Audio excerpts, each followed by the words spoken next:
तो लो जी, जैसे सुबह सुबह ड्यूटी पे आते हैं सबसे पहले ये दरवेश हमारा इंतज़ार कर रहे होते हैं। बहुत छोटे छोटे से थे ये, अभी 1.5-2 महीने पहले ये आ गई इनकी माँ। ये सब जैसे सुबह सुबह ड्यूटी पे आओ ये दूर से देखते एकदम भागे चले आते हैं, क्योंकि थोड़ा वो दे देते हैं बेचारों को, थोड़ा इनको प्यार चाहिए, थोड़ा प्यार दे देते हैं, थोड़ा कुछ खाने को भी। तो ये सब यहाँ पे आसपास ही गाड़ी के रहते हैं। सुबह सुबह आते सबसे पहले इनके साथ होती है हमारी थोड़ी सी मौज मस्ती, उसके बाद फिर काम शुरू किया जाता है दोस्तों। और ये जो पैर के साथ लगा ये बहुत ज़्यादा शैतान है, ये बहुत मस्ती करता है। और अब इनका थोड़ा सा ब्रेकफास्ट का टाइम हो गया, थोड़ा इनको भी दे देते हैं खाने को। हम तो ब्रेकफास्ट करके ही आए थे। ये पड़ा हुआ तो यहाँ लेंटी का एक ये पेपर पड़ा हुआ था ज़मीन पे, तो क्या कुछ देना है बेचारों को खाने के लिए, तो इसके ऊपर डाल दिया। बस इनको यही चाहिए दोस्तों, थोड़ा सा आप अगर इनको प्यार करोगे या कुछ भी रोटी वगैरह कुछ भी खाने को दोगे तो ये हमेशा आपके साथ रहेंगे। हाँ जी दोस्तों, कैसे हो सब चढ़ती कला? तो सब चढ़ती कला में ही रहो। तो स्वागत है आपका एक और नया ड्यूटी का दिन। तो पिछली वीडियो में आपने देखा होगा हमने मेंटेनेंस पे लगा रखी थी, मेंटेनेंस कर रहे थे मशीन का, एक हाइड्रोलिक की जैक चेंज करना था, तो वो हमने कर दिया था चेंज। उसकी टेस्टिंग वगैरह भी अच्छे से कर ली है, तो कंपनी में रिपोर्ट भी कर दी है कि क्रेन अभी काम के लिए एकदम ओके है। तो आज पेपर वर्क वगैरह हमने कर लिया, सुबह सुबह जो भी करना था, टीवीडी वगैरह, फिटिंग प्लान वगैरह सब रेडी है। सो देखते हैं आज का क्या प्रोग्राम है, क्या काम मिलता है। सो बने रहिएगा आप भी साथ में मिलकर निकालते हैं एक और ड्यूटी का दिन। सो आ जाओ फिर। तो थोड़ी मौज मस्ती के बाद अभी हमारा काम शुरू हो चुका है दोस्तों। पेपर वर्क भी हमारा हो गया था, तो अभी हम ये 2 बीम को रेडी कर रहे हैं भेजने के लिए, प्लेटफॉर्म वगैरह उतार रहे हैं इनका। ये वाला बीम तो हमारा रेडी है जाने के लिए। आज कूलर आने वाला था लेकिन पता नहीं क्यों नहीं आया, शायद आगे कुछ दिक्कत होगी, आगे क्रेन वगैरह नहीं लगी होगी अभी। इसको हम लोग रेडी कर दिए। हम जैसे ही कूलर आएगा तो इसको हम लोड करके रवाना कर देंगे। और कूलर जो मल्टी एक्सल टेलर आपको मैंने पहले भी जो वीडियो में दिखाया था वो रात को ही आता है दोस्तों। दिन में नो एंट्री हो, दिन में उसको ट्रैफिक में लेके आना भी मुश्किल है। तो अगर आज रात को आया होता तो अभी दिन में उसको लोड कर देना था और आज रात को उसको रवाना कर देते, लेकिन अब नहीं आया तो आज रात को आएगा। और ये हमारा चला कल के ऊपर, ये प्लानिंग हमारी कल पे पड़ गई अभी ये भी हमारा जो है ये कल जाएगा अगर आज रात को आता है तो। तब तक इनको रेडी करते हैं आगे वालों को, इनके ये साइड प्लेटफॉर्म उतारने हैं, स्ट्रॉन्ग बेड उतारना है ऊपर से। तो आज का दिन तो हमारा इसी समय निकल जाएगा यही सारे काम में, इनको रेडी करने में। तो बाकी सारे तो बीम हमने लोड कर दिए हैं। टोटल हमारे पास 8 बीम थे, तो अभी 3 ही बचे हैं, 5 तो चले गए। तो बहुत जल्द ये सब लोड करके हम भी यहाँ से रवाना हो जाएंगे दूसरी साइड में, जहाँ आगे हमारा काम नई साइड शुरू करनी है। तो मेरे ख्याल से इस हफ्ते नहीं तो अगले हफ्ते तक हम लोग वहाँ चले जाएंगे। तो काफी टाइम से हमने इसको पकड़ा हुआ, तकरीबन आधे पौने घंटे से ऊपर हो गया। लेकिन सुबह का टाइम है दोस्तों, धूप देखिए कितनी तेज है, गर्मी बहुत है यहाँ पे। तो इतनी देर तक अभी कैबिन के अंदर बैठना बहुत मुश्किल हो रहा है दोस्तों। वैसे तो अभी फरवरी का महीना है, नॉर्थ इंडिया में अगर आप जो भी हमारे भाई पंजाब से हैं, यूपी बिहार से या दिल्ली शहर से, उनको पता होगा वहाँ तो भी सर्दी है। तो वहाँ तो इन दिनों में अभी अच्छी खासी ठंड है।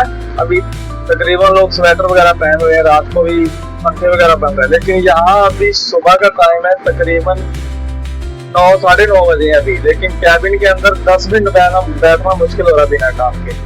अगर टेम्परेचर अगर इतना हाई नहीं होता तो मैं भी इंजन बंद करके आराम से आधा पौना घंटा, जितना भी टाइम लगता है 1 घंटा क्रेन में बैठ सकता था। लेकिन अभी मुश्किल है, ये क्लास के अंदर से जब धूप पड़ती है तो टेम्परेचर और ज्यादा हो जाता है, तो ये बहुत बड़ी दिक्कत है क्रेन ऑपरेटर के लिए। दूसरा, जब हम ऊपर हाइट में काम करते हैं या सामने देखते हैं, अभी तो हमने बूम बहुत कम निकाला हुआ है, 45 मीटर बूम निकाला हुआ दोस्तों, तकरीबन 150 फुट। तो इसका बूम टोटल 90 मीटर है दोस्तों। जब इतना बूम निकाल के अभी इतना बूम और निकलेगा तो सामने जब सूरज की रोशनी जब आंखों में पड़ती है तो सामने विजिबिलिटी बहुत कम हो जाती है, देखना हमारे लिए बहुत मुश्किल हो जाता है। तो इसी के सहारे फिर हम काम करते हैं दिन में भी, वॉकी टॉकी के सहारे। किसी जगह पे क्रेन ऑपरेटर बिल्कुल ब्लाइंड हो जाता है जब इस तरीके से सूरज एकदम सामने आंखों में पड़ता है दोस्तों। तो इसलिए मैं इंजन चालू रखा हूँ क्योंकि एसी स्टार्ट कर रखा हूँ। एसी के बिना थोड़ा मुश्किल है रहना, ज्यादा देर ऐसे धूप में रहना बहुत मुश्किल है। फिर भी एसी का बैक साइड है मेरी, यहाँ पे आप देख सकते हैं कितनी तेज रोशनी पड़ रही है सामने पे, और ब्लैक कलर की पैंट पहना तो पूरा एकदम हीट हो रहा है, गर्म हो रहा है ये पूरा एकदम। यहाँ पे भी गर्मी, यहाँ पे गर्मी महसूस हो रही है, अभी अच्छी खासी गर्मी महसूस हो रही है। तो ये रहा हमारा ऑपरेटिंग कैबिन दोस्तों, जिसमें बैठ के मशीन को ऑपरेट करते हैं। और आप ध्यान से देखिए, इसका काफ़ी बड़ा हिस्सा जो है सिर्फ कांच का है दोस्तों। तकरीबन 70-80% तो ऊपर की साइड में सारा ग्लास है। तो ग्लास के अंदर से आप जब धूप जाएगी तो हीट तो करेगा। और यहाँ पे हम लोग ज़्यादा इसको अल्ट्रेशन भी नहीं कर सकते, जैसे कि काले का ब्लैक फिल्म लगाना, जहाँ पर्दे लगाना, वो भी यहाँ पे LNT के जो सेफ्टी इंजीनियर्स हैं वो इतना अलाउ नहीं करते हैं दोस्तों। तो ये भी एक दिक्कत है। गल्फ़ कंट्री में जो क्रेनें चलती हैं उनके अंदर कुछ 50% शायद ऐसे कुछ ब्लैक फिल्म लगाना अलाउड है कैबिन के अंदर, क्योंकि लेकिन यहाँ पे हर कंपनी ये अलाउ नहीं करती। हाँ, कहीं कहीं कुछ कंपनी अलाउ करती है जो लोकल में चलते हैं पर्दे। सो अभी हम बात कर रहे थे दोस्तों हीट टेम्परेचर की, गर्मी की जो प्रॉब्लम फेस करनी पड़ती है ऑपरेटर को। सो आप में से बहुत सारे मेरे भाई लोग ये भी बोल रहे होंगे, या पिछली वीडियो देखा होगा आपने, मैं अभी एसी दिखा रहा था करके जो, तो वो सोच रहे होंगे क्या एसी दिखा रहे हो करके। क्योंकि बहुत सारे मेरे भाई लोग अभी भी नॉन एसी मशीन ऑपरेट करते हैं या करनी पड़ती हैं, ज़्यादातर मशीनें अभी भी नॉन एसी हैं। सो ये एक मैं उन सब भाइयों को सल्यूट करता हूँ दोस्तों, क्योंकि मैंने खुद तकरीबन 12-13 साल नॉन एसी मशीनें ही ऑपरेट करी हैं दोस्तों। अभी 1-2 साल से अभी नई मशीनें जो चाइनीज मॉडल, नई पेटी पैक ब्रांड न्यू मशीनें आ रही है, उनमें एसी अवेलेबल आ रहे हैं, पहले नहीं होते थे ऐसे। सो मेरे ये सब चीज़ें दिखाने का मतलब सिर्फ इतना ही था कि क्रेन ऑपरेटर को कितनी मुश्किल का सामना करना पड़ता है जब ऐसी वेदर कंडीशंस में। आने वाले दिनों में आप सबको पता है, न्यूज़ भी सुनते हो, कितनी गर्मी बढ़ती है। मैंने आपको अपना कैबिन भी दिखाया, कैबिन का तकरीबन काफ़ी बड़ा हिस्सा जो एक ग्लास का बना होता है, वो इसलिए ताकि ऑपरेटर को चारों तरफ अच्छे से दिख सके, काम करते के टाइम उसके हर साइड वो देख सके। कई बार कुछ लिफ्टिंग मटेरियल लंबा होता है, टैंडम लिफ्ट करनी होती है, दूसरी मशीन लगी होती है, या सिग्नल मैन दूसरी तरफ खड़ा होता है। सो एक अच्छा चारों तरफ का सी व्यू ऑपरेटर को अच्छे दिखे। लेकिन उसका ये भी दिक्कत है कि हीट, जब अभी वेदर गर्म आ रहा है, जैसे अभी आप देखो गर्मी बढ़ती भी जा रही है, और कुछ तो जब गर्मी इतनी ज्यादा अंदर हो जाती है, शीशे के कारण कैबिन के अंदर का टेम्परेचर और ज्यादा हो जाता है। जैसे अभी 40-45 डिग्री तक तो नॉर्मल जाता ही है अभी आने वाले दिनों में, तो कैबिन के अंदर 500 डिग्री टेम्परेचर और एक्स्ट्रा रहता है दोस्तों। सो इतने एक्सट्रीम टेम्परेचर में, इतनी गर्मी में आप सोच सकते हैं, जब गाड़ी में एसी भी नहीं है, फैन लगे रहते हैं, तो फैन भी कितनी गर्म हवा मारते हैं एकदम, वो भी काम नहीं करते फैन भी। इतनी गर्मी में बैठ के क्रेन ऑपरेट करनी है सारा कुछ, तो ऑपरेटर को सबसे इतनी गर्म अपना माइंड कूल रखना है, दिमाग को एकदम शांत रखना है, कूल माइंड से काम करना है, बिल्कुल भी हाइपर नहीं होना, एकदम कंट्रोल, हर चीज के ऊपर कंट्रोल रख के उसको ऑपरेट करना है। सोचो कितना मुश्किल होता होगा दोस्तों। सो मेरे दिखाने का मतलब यही था कि ये जरूरत है आज की डेट में, खासकर हर एक क्रेन ऑपरेटर मेरा भाई, चाहे वो छोटी मशीन चला रहा है, चाहे बड़ी चला रहा है, नई चला रहा है, पुरानी चला रहा है, ये जरूरत है। अगर कंफर्टेबल होके इंसान ऑपरेटिंग कैबिन में बैठेगा तो वो एक अच्छा, उसका जो फोकस है वो काम के ऊपर अच्छे से जाएगा, वो अच्छे से काम करेगा। लेकिन इतनी गर्मी में आपको ही पता है कितनी प्रॉब्लम होती है, घरों के अंदर तक बैठना मुश्किल हो जाता है, तो फिर शीशे के अंदर बैठना पड़ता है यहाँ पे।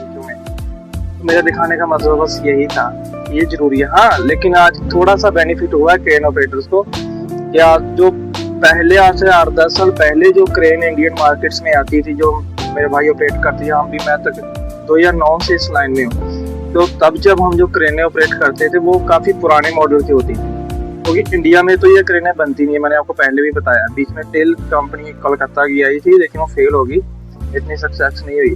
तो मोस्टली क्रेनें जो फॉरेन से इंपोर्ट करते, तो पहले जो क्रेनें आती थी मेड इन जर्मन आती थी, यूके आती थी, अमेरिकन मॉडल आते थे, ऐसे कि लिपर सबसे टॉप ब्रांड क्रेनें, तो बहुत महंगी क्रेनें होती थी। तो क्या मोस्टली क्रेनें सेकंड हैंड आती थी दोस्तों, 15 साल 20 साल चली हुई क्रेनें, बाहर 5 साल वो इंपोर्ट करके लेके आते थे, वो चलाते थे। उनमें एसी नहीं होता था, ज़्यादातर क्रेनों में तो एसी इसलिए भी नहीं होता था, वो जर्मन कंट्री से लेके आते, तो वहाँ तो एसी उनको तो जरूरत ही नहीं पड़ती एसी की, तो वो एसी नहीं डालते थे मशीन में, वहाँ तो हीटर काम करते हैं। तो जहाँ अगर होते भी है कई क्रेनों में एसी होते भी थे तो वो इतने सालों में काम करते करते वो तो क्रेनें रिटायर कर देते थे, तो वो काम करना बंद कर देते, तो यहाँ पे ठीक भी नहीं कराते। कुछ हमारे यहाँ के जो कंपनीज वाले हैं वो डीजल इशू के कारण, डीजल शायद ज़्यादा खाती है मशीनें, तो ये सब प्रॉब्लम फेस करनी पड़ती दोस्तों। उनमें क्रेनें आती थी, P&H क्रेन आती थी, कोल्स क्रेन आती थी, कोटवाल क्रेन आती थी, लिंक बेल्ट आती थी, काटो आती थी, टेटेनो आती थी, ग्रो क्रेनें आती थी, GM के सॉरी TM मॉडल आती थी, GM के तो टॉप मॉडल में। सो ये सब क्रेनें उस वक्त मैंने खुद 8-10 साल यही मॉडल की क्रेनें ऑपरेट करी, तो उनमें एसी नहीं होता था। कोई किस्मत से किसी में होगा, अगर होगा तो ये चालू कराया होगा, तो नहीं होता था। तो वेदर कंडीशन भी अलग अलग स्टेट की रहती है दोस्तों। जैसे अभी नॉर्थ इंडिया में जो मेरे भाई अभी काम कर रहे हैं, जैसे दिल्ली में क्रेनें चला रहे हैं, हरियाणा में चला रहे हैं, यूपी बिहार में चला रहे हैं, तो वहाँ अभी मौसम थोड़ा ठीक है, अभी थोड़ा टेम्परेचर कम है, बिना एसी के या बिना पंखे के वहाँ चल रहा है। लेकिन जब आप साउथ की तरफ जैसे जैसे दोस्तों आते हो, गुजरात स्टेट में आते हो, महाराष्ट्र में जाते हो, तो अभी इन दिनों में यहाँ अच्छी खासी गर्मी है दोस्तों। अभी फरवरी में ही अच्छी खासी गर्मी है, रात को पंखे लगा के ही सोना पड़ता है। तो आप सोचिए जब मई जून में जाएंगे तब यहाँ कितनी ज्यादा गर्मी हो जाएगी दोस्तों, असहनीय गर्मी होती है। आपको पता ही है, सब आप भी फेस करते हैं ये सब चीजें। तो ऐसे में काम करना, और काम भी ऐसे नहीं करना दोस्तों, बहुत लंबी ड्यूटी रहती है क्रेन ऑपरेटर की, 12 घंटे की ड्यूटी रहती है। अगर कंपनी वाले बोलेंगे कि 12 घंटे शीट के ऊपर बैठ के उसमें से खाने का लंच का 1 घंटा कट कर दें, 10 घंटे भी आप मानो, अगर 10 घंटे भी कंपनी वाले बोले कि बैठ के चलाना, 10 घंटे शीट के ऊपर बैठ के इतनी हीट में ऑपरेट करना, और 10 घंटे अपने आप को शांत रखना है, कूल रखना है, एकदम पूरा कॉन्सेंट्रेट काम के ऊपर रखना है, तो ये बहुत बड़ा चैलेंज हो जाता है ऑपरेटर के लिए। तो मेरे कहने का मतलब यही था कि मेरे हर ऑपरेटर भाई को थोड़ी इतनी सुविधा मिलनी चाहिए ताकि वो कम से कम भी, चाहे जितना मर्जी ड्यूटी कराओ, 8-9 घंटे तो चलते ही है, हावर्स मीटर मशीनों के चलते हैं, कंपनियां काम करवाती हैं, तो कम से कम वो कंफर्टेबल होकर बैठ तो सके, अपना काम में कॉन्सेंट्रेट तो कर सके। अभी थोड़ा सा बेनिफिट हुआ जो पिछले 5-7 सालों से चाइना ने जो इंडियन मार्केट कैप्चर करी है, ये सारी इंडस्ट्रियल मार्केट, तभी नई नई क्रेनें आने शुरू हो गई। वो भले क्रेनें सस्ती देते हैं, लेकिन चलो ऑपरेटरों के लिए यही अच्छा है कि अभी सारी मशीनें, पहले जो जर्मन मशीनें आती थी वो सेकंड हैंड मशीनें आती थी, पुरानी आती थी। जो अभी की आज की डेट में जो मशीनें आ रही हैं, चाइनीज मशीन है, उसमें चूमलैन कंपनी की क्रेनें काफी ज्यादा आ रही है इंडिया में, XMG आ रही है, सैनी कंपनी, सैनी तो खैर नंबर 1 पे जा रही है, अभी सैनी की क्रेन बहुत ज्यादा आ रही है। सो ये 3-4 कंपनियां, और भी मेरे को शायद नाम नहीं आया होगा, 3-4 कंपनी जो भी चाइना से भी मशीनें आ रही हैं, तो ये सारी न्यू आ रही है, एकदम ब्रांड न्यू, तो इनमें एसी आ रहे हैं। तो एक नई मशीन जब आती है तो 4-5 साल तक तो ठीक है, चलो जब तक उसका रेगिमेंट चलता है ठीक है, तो उतना देर ऑपरेटर को सही रहता है। लेकिन जो दिक्कत आती है, खराब होता है, तो बहुत कम कंपनियां हैं दोस्तों जो उसको दोबारा से रिपेयर कराती हैं या उसको चालू करवा के देती हैं। तकरीबन मोस्टली मैं बहुत सारे मेरे यार दोस्त ऑपरेटरों को जानता हूँ जो अपने पैसों से ही इन सब चीज़ों का मेंटेनेंस करवाते हैं दोस्तों। तो मेरे ख्याल से कंपनियों को ये सब चीज़ों का भी, जहाँ इतनी महंगी क्रेनें लेके आ रही, इतना खर्चा कर रहे हैं, तो थोड़ा सा डीजल तो वैसे पार्टी ही देती है, 60 लोगों का डीजल तो रहता नहीं जब क्रेन किसी भर्ती पे चलती है, तो डीजल का तो कोई इशू नहीं है दोस्तों। अगर अपना भी, कंपनी का भी है, ओनर का भी है, तो भी अगर आप काम करते टाइम एसी करते हो तो एवरेज में कुछ खास फर्क नहीं पड़ता दोस्तों। बल्कि इसमें कंप्यूटर की भी सेफ्टी है। अभी हर डिस्प्ले हीट हो जाती है जब गर्मी से किसी भी क्रेन की, तो सॉफ्टवेयर भी रहते हैं गाड़ियों में, मॉड्यूल रहते हैं, कार रहते हैं, हीट हो जाते हैं, सो उनको भी कूल रखना पड़ता है। सो इतना सा तो अभी हर क्रेन में चाहिए दोस्तों, चाहे वो नई क्रेन कोई मेरा भाई ऑपरेट कर रहा है, चाहे वो पुरानी क्रेन ऑपरेट कर रहा है।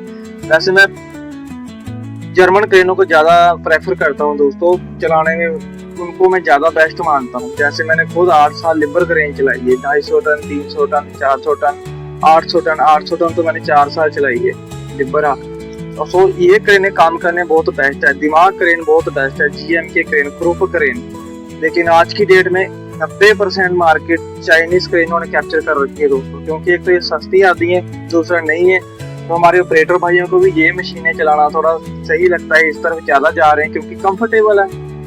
जब अगर खुद को कंफर्टेबल लगेगा तब तो उनको लिए काम करना सही है, वो वहीं जाए और थोड़ा आराम भी रहता है। 4-5 साल तो वैसे भी इतनी नई मशीन और कैसी बड़ी चाइनीज मशीन है, लेकिन 4-5 साल तो वो चलेगी अच्छे से। सो ज्यादातर ऑपरेटर आज की डेट में आप देख लो आपको मोस्टली चाइनीज क्रेनों के ऑपरेटर ही मिलेंगे दोस्तों। मैं खुद चाइनीज मशीन ऑपरेट कर रहा हूँ। अभी वो जो मैं लिबर की बात कर रहा था 800 टन, वो सेल हो चुकी है। वो जर्मन कंट्री में कहीं बेच दिए थे, कंपनी ने सेल कर दिए। वो सेल करके फिर इसे लेके आए थे, 2 मशीनें आई थी हमारी। सो आज की वीडियो में फिलहाल इतना ही, मिलते हैं फिर एक और नेक्स्ट वीडियो में। तब तक के लिए चढ़ती करा।